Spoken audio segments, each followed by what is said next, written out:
Hey guys, it's Melly Pops again, and today I'm going to be doing a little bit of a different video. I'm just going to be chilled out doing some parkour, and while I do parkour, I am going to be teaching you guys something for once. It's going to be kind of jokey but serious at the same time, because at this time, and probably at every time for the past few years, if not more, there have been a ton of scams and stuff like that going on. You know, the classical, oh, give me your PayPal and I'll send you money, but they ask for your password and all that bullshit. And yeah, so today I'm going to be making a video basically explaining to you guys how not to get scammed specifically on Discord. I am going to be using screenshots from this one YouTuber called Bright Clips, and yeah, he basically just makes videos where he like trolls the scammers and all that crap. And yeah, I'm going to be using screenshots from his videos to like kind of show what I mean. And in this video, yeah, that's pretty much what's going to happen. Take notes so you don't get scammed the way it should be, because scams are just annoying. And yeah, I'm doing nice and simple parkour because it's more fun that way.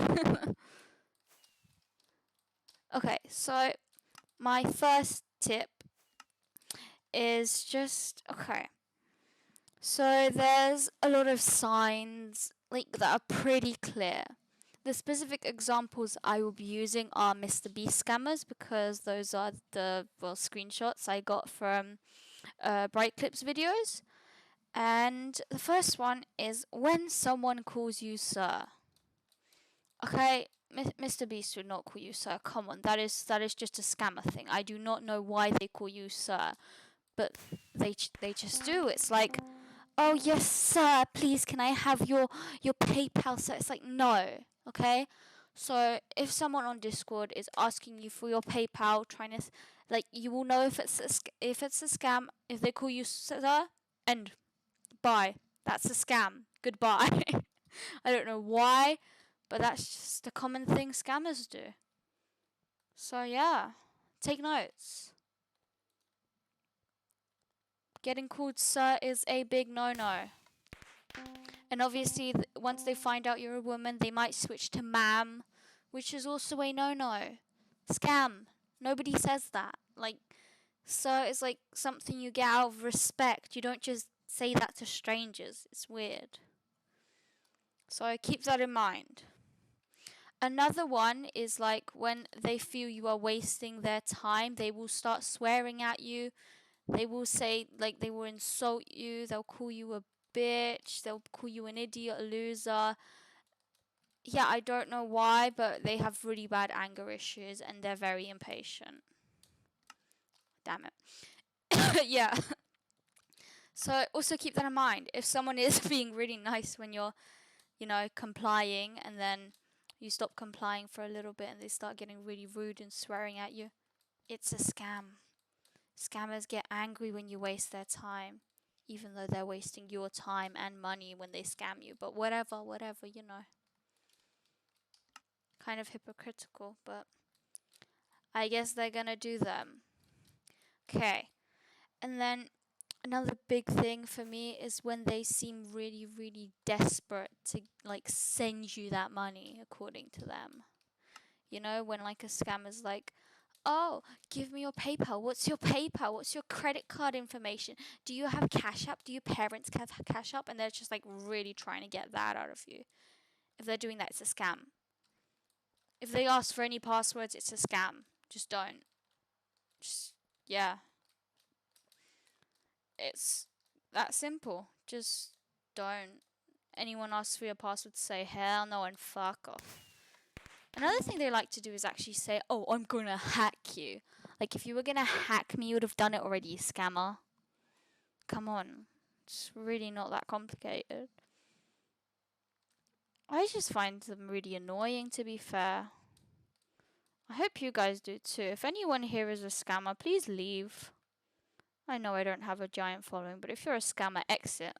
You're unnecessary. I don't want you here. It's just annoying. You're pointless. I don't like you. End of the story.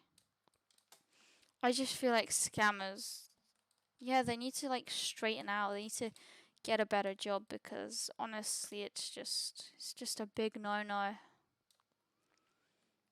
Okay. And then another thing I hate about scammers is during their scams, they don't even take the effort to get to know the person they are pretending to be. Again, using the example of Mr. Beast. So Bright Clips again. He made a video where he trolled a Mr. Beast scammer as Carl Jacobs, which everyone knows is a friend of Mr. Beast's. And this scammer did not know that Carl Jacobs was his friend, because the conversation started with, "Oh, hello, is this Mr. Beast?" "Oh, yeah, it is." And then, you can see the rest. But, like, how do you not take the effort of getting to know who you're trying to be? Because you could easily just ask them, "Okay, are you friends with Carl Jacobs?" If they say no, scam. They say yes, could also be a scam. Like, come on. I don't understand. Why don't you even take the bare minimum effort? It really isn't that hard to just try a little bit harder. But whatever. And, okay, another thing is, you can say almost anything to these scammers and they just completely ignore it. Like, I don't have screenshots of this one, but I do remember this one video, again from Bright Clips, which was like, he was just doing the usual trolling, and he started saying stuff like, "Oh, I love that video where you fly kicked the kid in the hospital and then threw like money at him." And it's like, the scammer completely ignored it and kept begging for the money, and I was like, you really aren't a good Mr. Beast. Because, like, Mr. Beast is a nice guy, let's be fair. I don't think he would call anyone a bitch-ass whore or a donkey fucker. But that's what the scammers do. Keep that in mind again. It's just like, it's so unrealistic. And then there's all the Mr. Beast fans falling for it. How can you think that is Mr. Beast? Just how? It's like a completely different vibe. But I guess you can't really judge people. They're just so excited by the name Mr. Beast, they completely ignore even the possibility of it being fake, because they want it to be real so bad. Okay, and another thing you can do to avoid getting scammed is, with the example of Mr. Beast, he has a Discord server. You can easily check what his Discord tag is. If it is not the same tag, it is not Mr. Beast. And in case you were curious, Mr. Beast's tag is 6,451. So, pretty easy to remember. Well, it's not easy to remember. I have it written down, but yeah. It's like, if you're not sure if it's Mr. Beast or not, just check. If it's not that tag, it's not Mr. Beast. It's a scammer. And it's just like, okay, bye-bye. The end of the story. Block and move on with your life. It's just that simple. I just don't see why people waste so much time instead of just doing the basics of like, "Oh, right, Mr. Beast uses Discord. Let me just quickly check." You could easily just check and voila. Then you know, scammer or not. And that's it. Have you, do people not really think about that? Like, that is an option. It's always going to be an option. It just really confuses me how people don't do the basics of fact checking. Because I would never believe Mr. Beast just randomly decided to text me and tell me he's gonna give me $10,000 without me winning a challenge or anything. Like, come on.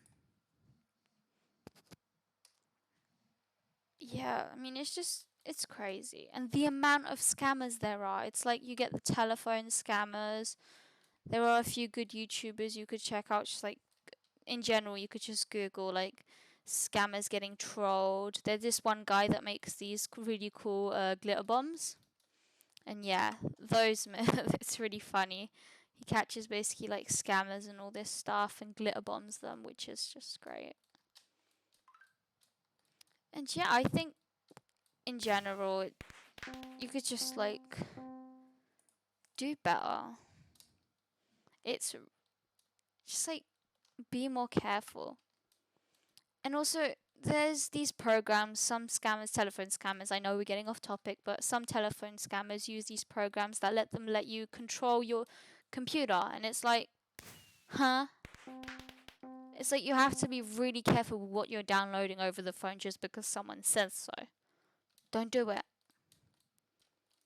Like you have to be 100% sure it's legit to do something like that.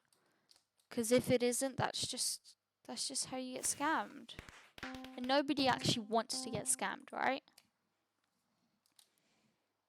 And okay, this is the final one. The last little tip, just don't. First thing you should do is assume it's not the person. Assume it's not them until they're proven to be. Because as far as I'm concerned, it's most likely not whoever you think it is. Unless you won some type of Mr. Beast challenge, then you can probably take a wild guess it is him. But if you have not, just don't.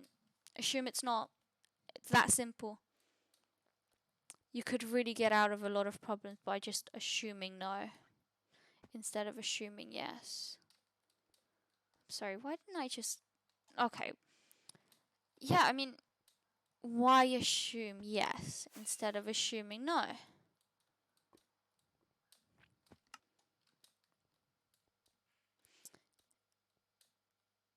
Oh, I see. Barrier blocks. Okay. So, if you have any questions, please ask them because I feel like I'm very well versed in the language of scammers and how they try their best. Because I'm really curious. I find the videos really funny. And I enjoy watching scammers get trolled or glitter bombed. So for me, that's just kind of hilarious. I don't know about you guys, but if you do like it, feel free to check out Bright Clips. I think so. Yeah, that's about it. I hope everyone has a lovely day and bye.